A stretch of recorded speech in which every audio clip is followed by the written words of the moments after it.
The pest control truck came last spring.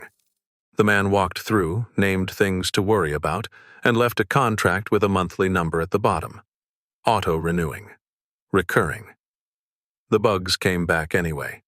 That is how the contract stays active. You signed because you did not know there was anything else. On the land my grandfather cleared, there was no pest control truck. There was a tree.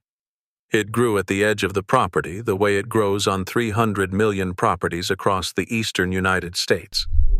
Most people walk past it without knowing what it is for. The people who built in these mountains knew.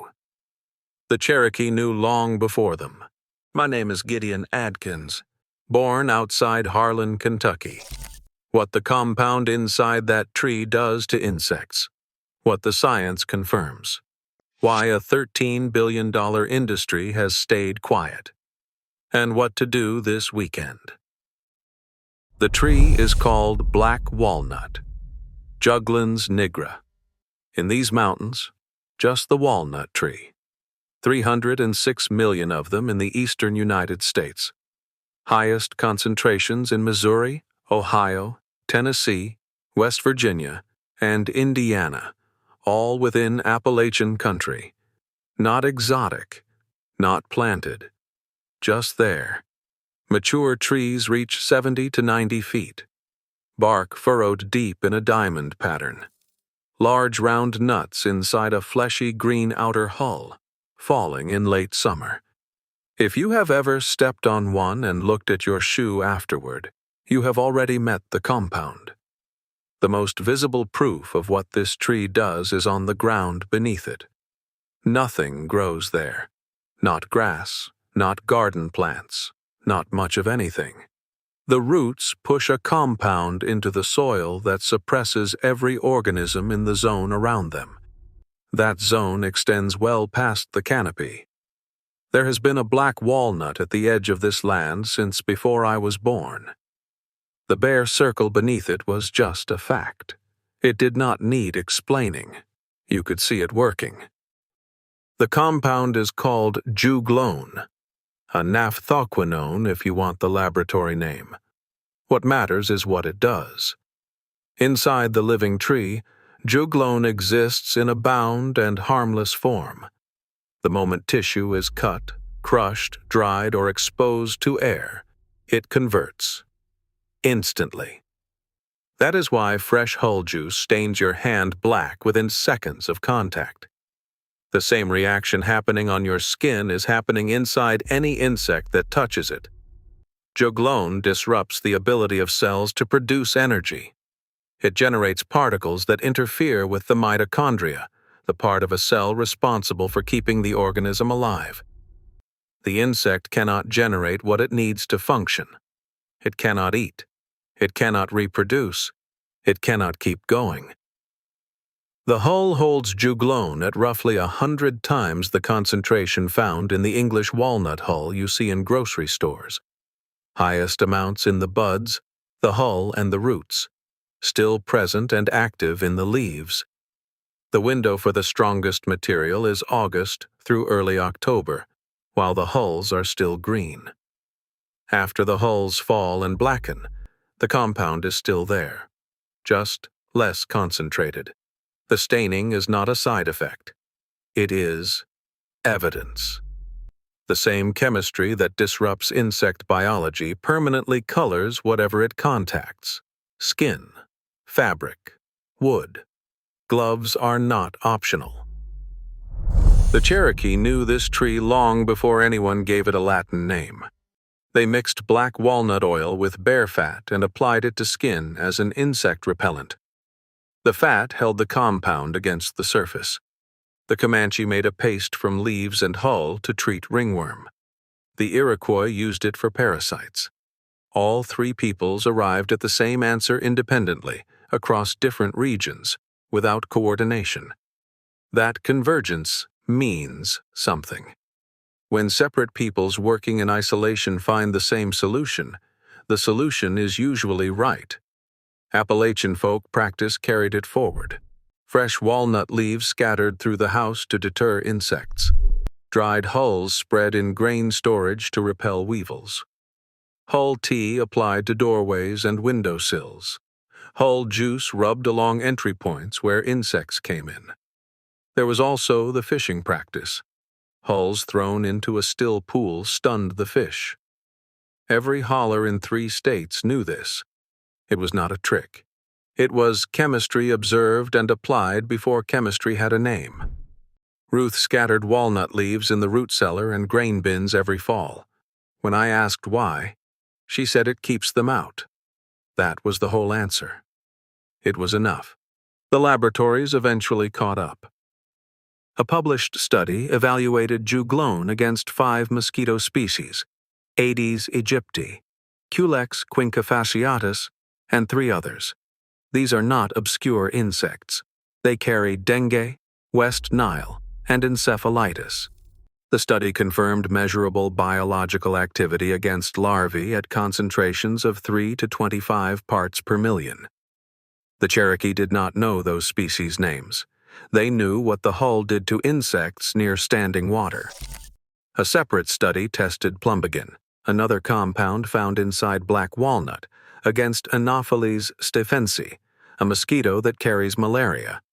Larval mortality was observed after just 3 hours of exposure.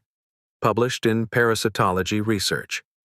Research in International Immunopharmacology showed juglone disrupted the outer layers of Schistosoma mansoni and reduced its ability to reproduce. Antifungal activity has been confirmed against Candida and skin fungi, including ringworm in laboratory settings. The same conditions Cherokee and Comanche people were treating centuries before any laboratory confirmed it. Here is the honest part. The laboratory evidence is strongest for mosquito larvae, parasites, and fungal infections.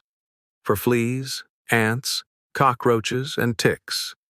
The evidence is traditional and observational rather than formally studied in controlled field trials.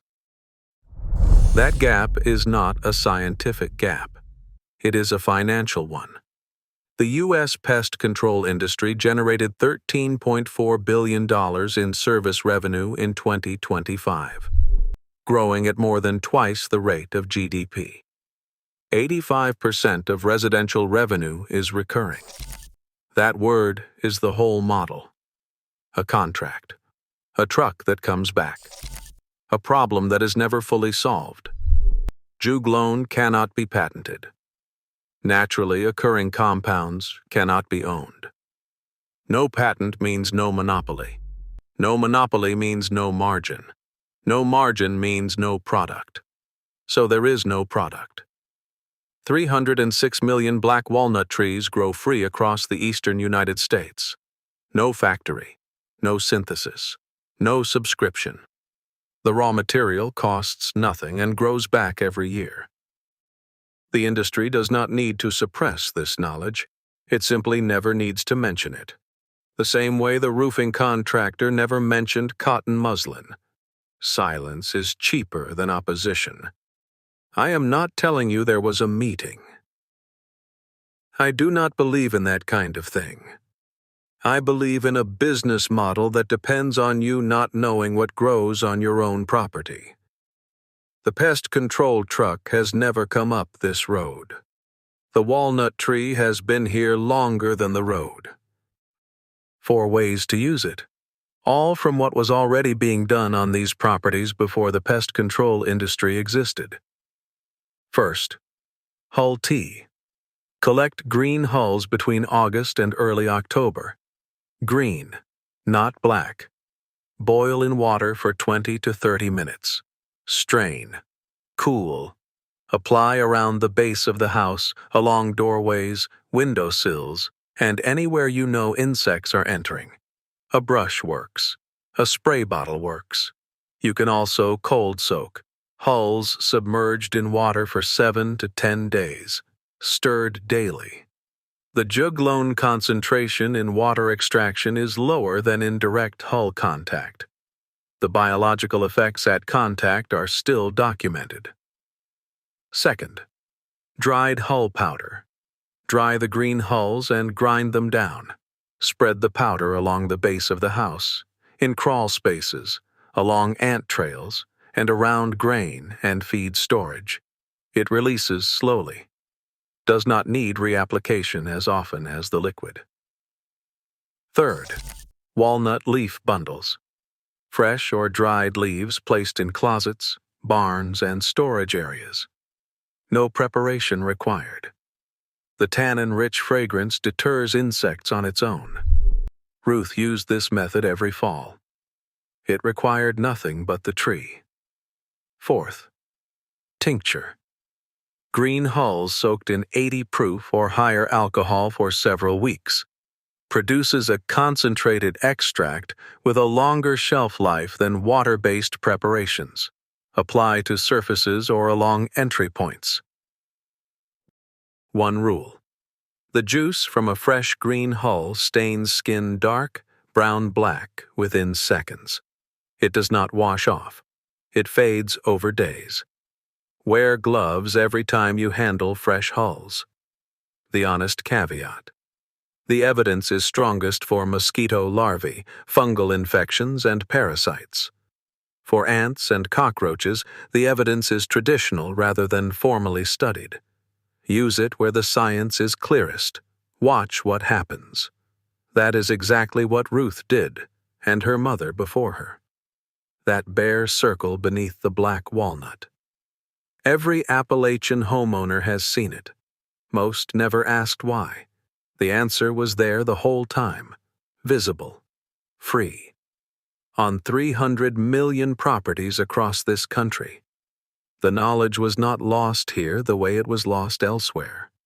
The people who carried it had no alternative. They could not subscribe to a solution, so they learned the tree. The tree has not changed. The insects have not changed.